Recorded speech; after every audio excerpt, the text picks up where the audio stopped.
ओम श्री सद्गुरुदेवभ्यो नमः। नारायणं नमस्कृत्य नरं चैव नरोत्तमं देवीं सरस्वतीं व्यासं ततो जयमुदीरयेत्। नमो ब्रह्मन् देवाय गो ब्राह्मणहिताय च जगद्धिताय कृष्णाय गोविंदाय नमो नमः। प्रिय सज्जनों, श्रीमद् भागवत महापुराण विश्राम की ओर है। भगवान श्री कृष्ण परम धाम पहुँच चुके हैं। आगे मार्कंडेय ऋषि को भगवान माया का दर्शन कराते हैं। उसके बाद 12 स्कंदों की संक्षेप में कथा कि हर स्कंद में विशेष रूप से कौन कौन सी कथा है हम यह बताएंगे। और इसके पूर्व आज हम चाहते हैं कि भगवान कृष्ण ने स्वयं उद्धव जी को एक ब्राह्मण की कथा सुनाई थी। बताया था कि वो ब्राह्मण बड़ा तितिक्षा वाला ब्राह्मण था, मतलब बड़ा त्यागी ब्राह्मण था। और त्याग कब महत्वपूर्ण हो जाता है कि भोग के बाद में यदि परम भोगी है और वो पूरा भोग भोगने के बाद में भगवान की ओर जाता है, त्याग करता है, तब वो सच्चा त्याग होता है, जिसे हम ओवरफ्लड कह सकते हैं। तो आज हम एक ब्राह्मण की कथा आपको सुनाते हैं। उज्जैन का एक ब्राह्मण और बड़ा ही धनवान और बड़ा कंजूस, सारे उसके रिश्तेदार संबंधी किसी से प्रिय बोलता नहीं था। घमंड मतलब अभिमान था उसको अपने पैसों का। और वास्तव में प्रभुता पाए काय मद नाही। जब आदमी के पास में कोई भी पद मिल जाता है, पैसा मिल जाता है, तब वो उसकी एक प्रवृत्ति ही बदल जाती है। तो ऐसी स्थिति इस ब्राह्मण की हुई। किंतु कालक्रम से बाद में क्या हुआ कि इसका जितना धन था ये किसी उपयोग में नहीं आया। चोरों ने चुरा लिया और कुछ जो है उसके ऊपर जुर्माना हो गए, दंड स्वरूप उसे देने पड़े। और मतलब स्थिति ये हुई कि जितना धनवान था उतना ही गरीब हो गया।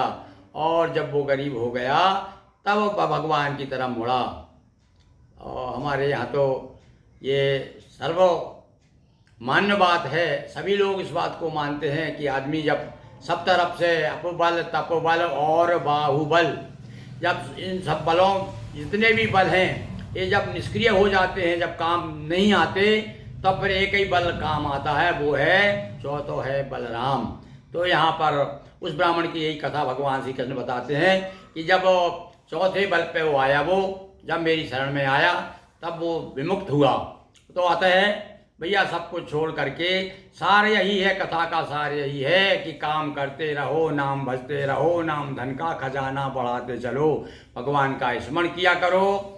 और ये तो सारा संसार का जो जितना भी माया मोह और जो भी वैभव है सब नाश होने वाला है, और अनस्वर केवल एक भगवान का नाम है। ये सार है। तो सुनिए कथा संक्षेप में। ब्राह्मण एक उज्जैन का था अति संपत्तिवान, अभिमानी था किसी को नहीं दिया सम्मान। इष्ट मित्र प्रति दुर्व्यवहारा, वतः विपक्ष हुआ था सारा। अब किसी को वो घासे नहीं डालता था, किसी से प्रेम से बोलते नहीं था, इसलिए सारे रिश्तेदार मित्र इष्ट मित्र जो थे वो सब उसके विरोधी हो गए। सभी हो गए उसके दुश्मन, गया तीसरी गति में सब धन। और धन की भैया 3 दशाएं बता गई है। धन तीन दशाएं हैं धन की। कौन सी? कि या तो उपयोग करो या दान करो, और तीसरी दशा ये है कि जब दान भी नहीं करोगे, उपयोग भी नहीं करोगे, तो उसका अपने आप नाश हो जाता है। तो तीसरी गति हो गई उसके धन की। क्या हुआ? कुछ कुछ चोरी कुछ शासक छीना, दीनहीन हो गया मलीना। अब तो वो सड़कों पर आ गया, सब कुछ लुट गया उसका। तो अब वैराग उदय हुआ आदमी के। जब कुछ नहीं होता तब फिर वैराग उदय हो गया उसके मन। तब उसने सोचा, अरे मैंने ये क्या किया, मुझे भगवान की शरण में जाना चाहिए, और अब मैंने बहुत बड़ी भूल की है। और लोग तो कहते हैं अब पछताए होत क्या, चिड़िया चुग गई खेत। पर इसने पश्चाताप किया और ये पश्चाताप करके भगवान की तरफ चला। तब वैराग्य उदय था मन में, समय बिताने लगा भजन में। अब तो भगवान के भजन की ओर उन्मुख हो गया। पहले था जो पूर्ण विलासी, अब हो गया पूर्ण सन्यासी। वही बात नारी मुई गृह संपत्ति नासी, मूल मुलाय भई सन्यासी। ये भगवान श्री कृष्ण कह रहे हैं, इसके साथ भी यही हुआ। जब सब कुछ इसका विनष्ट हो गया तब ये भगवान की तरफ आया। वृद्ध हुआ करता भिक्षाटन, अब तो बूढ़ा हो गया। अब क्या करता था? भीख मांग करके।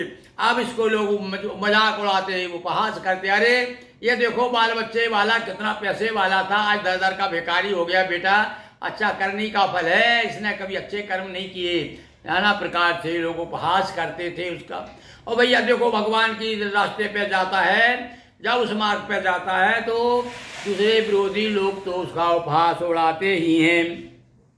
वृद्ध हुआ करता भिक्षाटन, करते थे उपहास अधिक जन, किंतु नहीं होता था विचलित।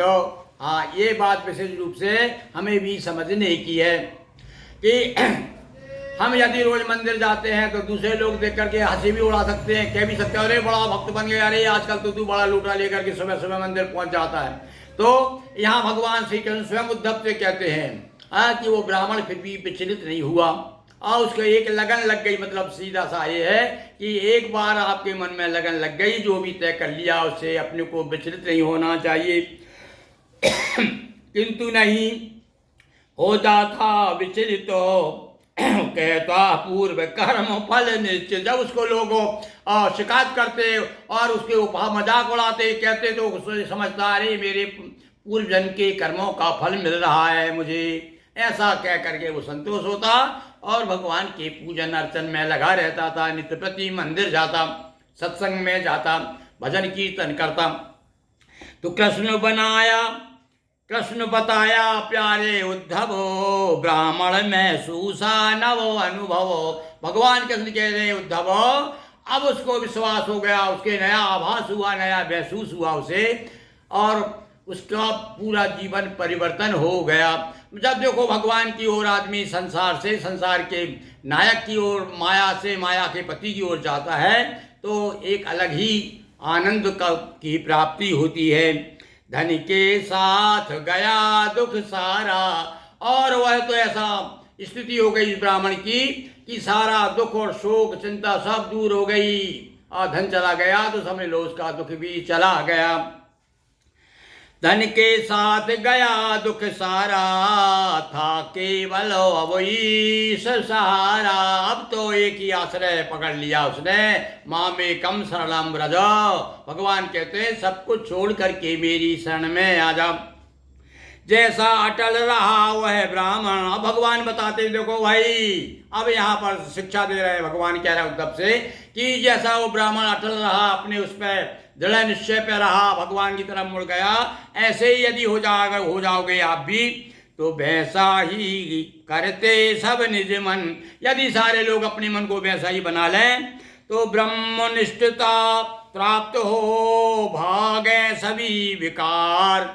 सारे विकार भगवान की शरण में जब आदमी चला जाता है, नाम में इतना प्रभाव, इतनी महिमा है कि सारे राग द्वेष जो है, काम क्रोध मद मोह लोभ जितने हैं वो सब अपने आप शांत हो जाते हैं।